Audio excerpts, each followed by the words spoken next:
Informasi dari RRI Manado, RRI Gorontalo, RRI Tahuna, dan RRI Talaut dalam Lintas Magota.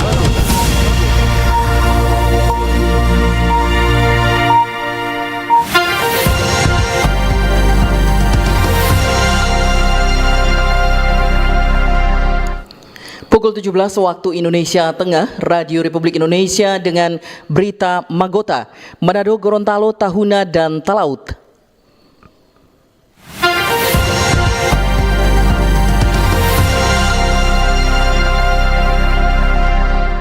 Selamat sore pendengar dan pemirsa Radio Republik Indonesia di mana saja berada.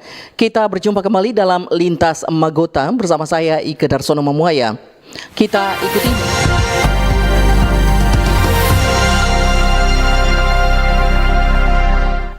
ikuti berita dari RRI Manado.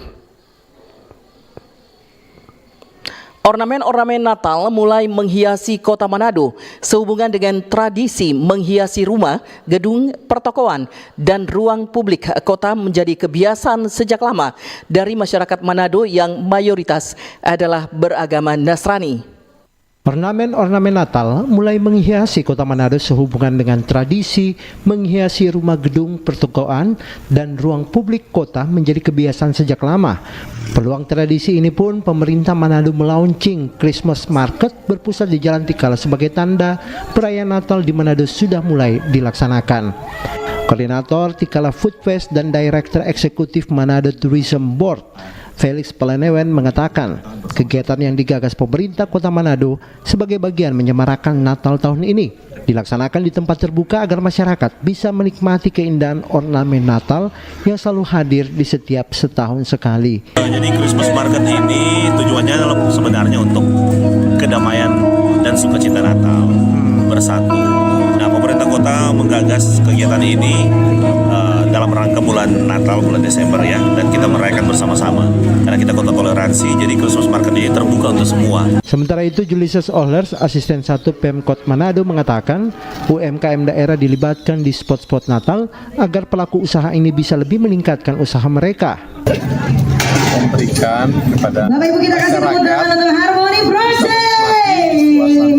Terima kasih luar biasa ya. Artinya Selamat Natal. Di tengah-tengah kita merayakan prenatal, di tengah-tengah itu pula masyarakat diberi kesempatan UMKM untuk bagaimana berkreatif, inovasi. Sementara itu, Kepala Dinas Pariwisata Manado mengakui Christmas Market merupakan peluang daerah untuk pengembangan ketertarikan pariwisata lokal atau domestik. Di dalamnya karena ada penyajian panggung hiburan dari berbagai kalangan. Sebabnya, selain kuliner, hiburan nuansa Natal, dan ornamen-ornamen yang disiapkan pemerintah, diharapkan bisa lebih menarik juga untuk wisatawan asing berkunjung ke tempat itu. Target pariwisata minimal banyak orang yang datang berkunjung, mereka punya destinasi baru. Destinasi yang memang menonjolkan Christmas yang ada di Kota Manado. Christmas Market menjadi awal perayaan Natal yang ditampilkan di tengah Kota Manado sebagai wujud mempercantik kota di ibu kota daerah Provinsi Sulawesi Utara yang dikenal keragaman beragama namun toleransinya tinggi. Demikian Hendra Asa melaporkan, RRI terus mengudara untuk Indonesia.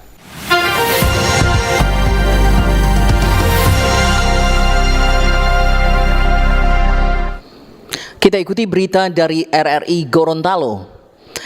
Sebagian besar petani di Gorontalo berpendidikan rendah dan berdasarkan data pemerintah daerah, saat ini ada 32,36% petani hanya lulusan SD dan 47,54% tidak menyelesaikan pendidikan dasar. Kualitas sumber daya manusia masih menjadi satu tantangan besar dalam upaya mendorong peningkatan hasil produksi pertanian di Gorontalo. Tantangan ini penting mendapat perhatian serius sebab sektor pertanian masih menjadi penopang utama perekonomian daerah dengan sumbangsi 38% terhadap produk domestik regional bruto. Data pemerintah menunjukkan tingkat pendidikan petani di Gorontalo masih relatif rendah. Sebanyak 32,36% petani hanya menamatkan pendidikan sampai jenjang SD, sementara 47,54% lainnya tidak menyelesaikan pendidikan dasar. Kepala Bidang Perekonomian dan Sumber Daya Alam SDA Bapeda Provinsi Gorontalo, Max Murad mengatakan, saat ini para petani masih mengandalkan teknik tradisional yang sudah turun-temurun. Pemahaman petani mengenai benih unggul, penggunaan pupuk dan pestisida tepat takaran, serta berbagai teknik budidaya modern lainnya juga masih minim. Akibatnya, produksi lahan tidak optimal dan pendapatan petani tetap berada pada kisaran rendah, sehingga sebagian besar masih masuk dalam kategori miskin. Karena SDM-nya rendah, tentu dia tidak memiliki cukup pengetahuan, mencari pengetahuan, ini menyebabkan produktivitas pertanian atau hasil yang dia olah itu menjadi rendah. Karena mereka menggunakan teknologi tradisional misalnya, kemudian minim dengan mekanisasi, kemudian mereka juga tidak terlalu paham dengan penggunaan bibit unggul misalnya, ya. Kemudian pupuk berimbang dan seterusnya. Demikian juga ketika mereka ada serangan hama terhadap tanamannya, mereka tidak. Tentu saja kontribusi sektor pendidikan ini menjadi sangat penting. Sementara itu, Kepala Bidang Perkebunan Dinas Pertanian Provinsi Gorontalo Hafri Mansur mengatakan, selain persoalan pendidikan, ada banyak faktor lain yang turut mempengaruhi hasil produksi serta pendapatan petani. Akses modal, luas lahan, pasar, kondisi iklim juga sangat mempengaruhi kesejahteraan para petani. Nah, kalau kita bicara lagi ke teknisnya lagi, lebih mendalam lagi, itu sudah ada namanya bagaimana kita melihat produktivitasnya itu apa yang masalah, apakah benihnya atau pengolahan tanahnya atau kesuburannya atau manajemen irigasinya atau pengendalian hamanya atau mekanisasinya atau pasca panennya atau dia dalam hal ini nilai tukarnya untuk bagaimana penerapannya pada saat harga di untuk ke depan, kemudian juga penerapan budidayanya apakah mengikuti prosedur dan kemudian juga processing akhir, finishing dari hasil produk tersebut. Melihat kompleksitas persoalan yang ada, sinergi antara OPD, pemerintah kabupaten dan kota hingga pemerintah desa sangat dibutuhkan untuk menciptakan sistem pendukung yang kuat. Dengan kerjasama yang terarah dan komitmen yang konsisten, diharapkan sektor pertanian di Gorontalo tidak hanya terus menjadi penopang ekonomi daerah, tetapi juga mampu menghadirkan kesejahteraan yang lebih baik bagi para petani. Dari Kota Gorontalo, Andi Sanga, Pro 1 RRI terus mengudara untuk Indonesia. Lintas Magota, Manado, Gorontalo, Tahuna, dan Talaut.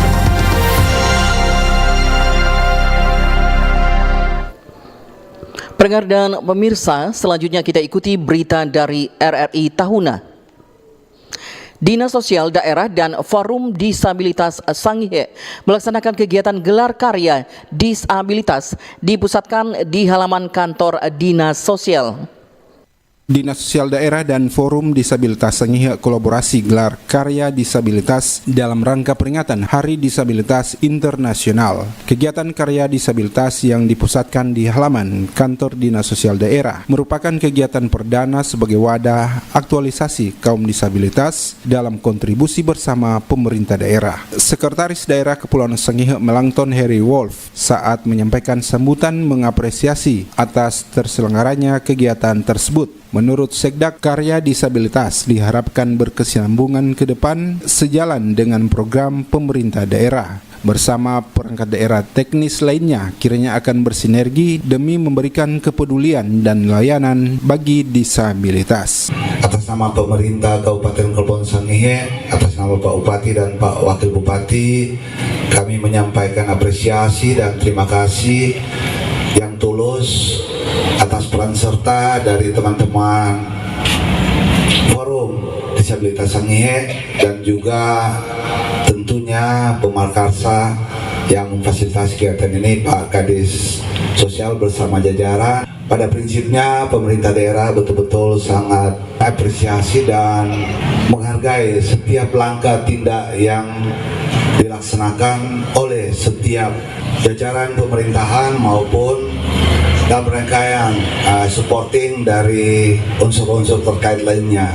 Sementara itu, Kepala Dinas Sosial Daerah Kepulauan Sangihe Dr. Rius Pangandaheng dalam laporannya mengatakan bahwa gelar karya disabilitas sebagai perhatian konkret pemerintah yang tetap memberi ruang seluas-luasnya bagi penyandang disabilitas. Memberikan memberikan ruang ekspresi bagi penyandang disabilitas melalui karya dan partisipasi aktif, memperkuat komitmen pemerintah daerah dan masyarakat dalam mewujudkan lingkungan yang ramah disabilitas. Pengandahing berharap dengan dilaksanakannya gelar karya disabilitas yang diikuti ratusan peserta, ada output ke depan dalam sinergi program menunjang produk kaum disabilitas.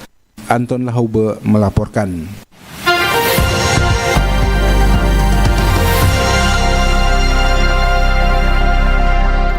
Kita ikuti berita dari RRI Talaut.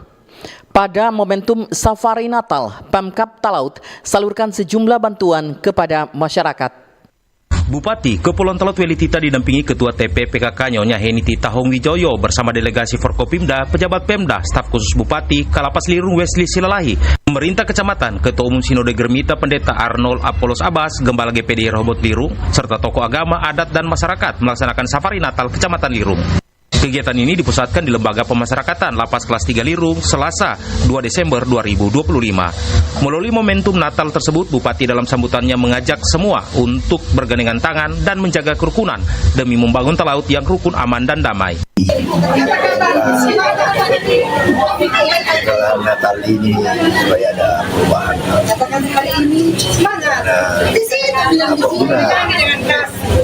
Di lapas kalau tidak ada perubahan. Saya mungkin Safari Natal Pemda Talaut dan Kecamatan Lirung serta ragam giat lainnya ini turut diapresiasi Ketua Sinode Germita. Dikatakan Natal adalah solidaritas Allah kepada manusia yang berdosa. Itu nyata di lembaga pemasyarakatan. Safari Natal, Tuhan juga mengunjungi saudara-saudara kita yang mengalami pergumulan, dan Allah hadir di sana. Allah tidak meninggalkan mereka. Apalagi pemerintah daerah juga turut menyalurkan bantuan-bantuan untuk masyarakat di sini. Sehingga dari gereja kami memberikan dukungan untuk penyelenggaraan Safari Natal di lembaga pemasyarakatan Lirung.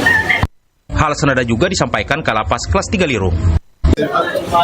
Saya mengapresiasi atas kedatangan Bapak Bupati dan juga seluruh jajaran Forkopimda dan juga camat, lurah yang diselenggarakan oleh gereja, jemaat, robot, dan juga ketua sinode yang juga hadir. Usai ibadah pranatal giat dilanjutkan dengan penyerahan beberapa jenis bantuan secara simbolis. Jenis-jenis bantuan yang diserahkan diantaranya Visat Bakti Kominfo Kecamatan Lirung untuk kantor Lurah Lirung dan kantor Desa Sere 1. Bantuan beras pangan pemerintah kepada 400 kelompok penerima manfaat di Kecamatan Lirung, di mana setiap perwakilan KPM juga menerima 4 liter minyak goreng. Bantuan untuk anak stunting diserahkan kepada Kapus Kecamatan Lirung. Bantuan pertanian berupa benih hortikultura, pupuk, hand sprayer, dan pestisida diserahkan kepada Ketua Kelompok PKB Musafir Kelurahan Lirung 1. Bantuan sarana perikanan tahun anggaran 2025 kepada kelompok Cakalang dan kelompok Tindarung berupa chest freezer. Selanjutnya, bantuan rumpun besi kepada kelompok Camar Laut. Pada kesempatan tersebut juga diserahkan souvenir Natal dari Gembala dan Jemaat GPDI Rehoboth Lirung kepada warga binaan Lapas Lirung. Dari Lirung Kabupaten Kepulauan Talaut, RRI Robert Tamaroba terus mengudara untuk Indonesia.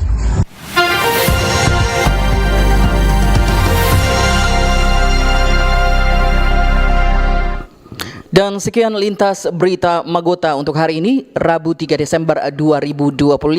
Saya Ika Rasono Mamuaya mewakili pimpinan dan seluruh kerabat kerja yang ada, menyampaikan terima kasih dan selamat sore.